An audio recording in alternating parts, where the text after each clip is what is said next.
This is Taking Stock with Pim Fox and Courtney Donahoe on Bloomberg. I don't need a lucky star to guide me. I found my treasure in you. Ben Willis, the head of floor operations for Sunrise Securities, who knew he had a musical career as well. Ben Willis, good to have you with us here on Bloomberg. Wow, it's fabulous to be here. I'm glad I'm not on camera. We love hearing you, Ben.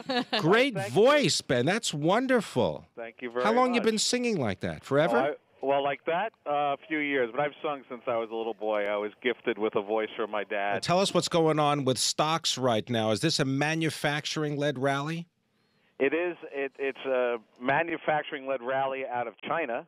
I think you've got some good economic news out of China. You've got some good economic news, relatively speaking, out of Europe, meaning Germany.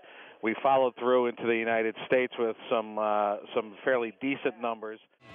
Joining us on Taking Stock for Monday, July 20th, 2012. I'm Courtney Donahoe. Pim Fox out for the day, and my co-host with me, our resident New York Stock Exchange singer, cool dad, markets guru. We have Ben Willis, managing director of Albert Fried. You're an old pro at this. I wish I were. I just love doing it. Thank you so much for having me, but you make it so easy, so I guess that's why it seems that way. Aw, thank you. Well, let's get right to the market. Stocks just a bit lower today. We're still above 13,000. The question, though, is what is ahead for the U.S.? What is ahead for our economic outlook? We have the... Well, it's interesting that the German finance minister was talking about cooperation since they didn't appear to be wanting to be cooperative going in, suggesting that Mr. Geithner and he were not going to get along, but he'd sit down and have a chat with him anyway. But yeah, I think what the market, in my opinion, should be anticipating. We've seen the markets move dramatically higher on pure jawboning, no real tools going to work. Stocks are higher in Monday's trading session, and we did get no bailout aid for Greece. But heading into tomorrow's session, we will get the confidence vote for the Greek parliament. How do you think that will affect the markets? Well, I think if it goes according to plan and he gets his confidence vote, there'll be no impact because that's what the market's anticipating, in my opinion. However, should it go the other way, I think it would be disastrous. Aqui com o corretor Ben Willis, que vai comentar como Wall Street está reagindo a essa notícia. Ben, thanks for joining me today. It's my pleasure. Ben, GDP announced today, not exactly what we were expecting. How is the market reacting to that? Well, the market reacted very negatively, not really on the headline GDP number, but on the revision. The last quarter revision basically told us that we were within a few percentage points, a few tenths of a percentage point. Arizona for a few days. Look at this. We're heading toward these 5.5-year highs for the Dow on a closing basis intraday, but I'm splitting hairs, and I'm in no position to split hairs, as you know. We're about 20 points away from that intraday high of 5.5 years ago, but we're at a closing high right now.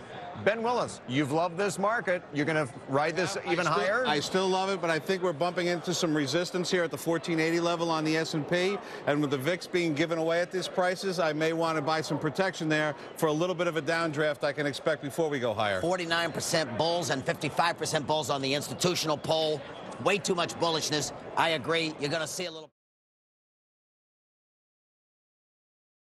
Let's get right to our floor show. We've got traders standing by for you at the New York Stock Exchange, the CME Group, and of course the NYMEX. Ben Willis is standing by at the New York Stock Exchange. And I think, Ben, one of the things that was so interesting about the session Friday afternoon was the Dow getting so close to 14,000. We were 20 points away. Is that some kind of resistance level that we need to be looking at, Ben? Absolutely.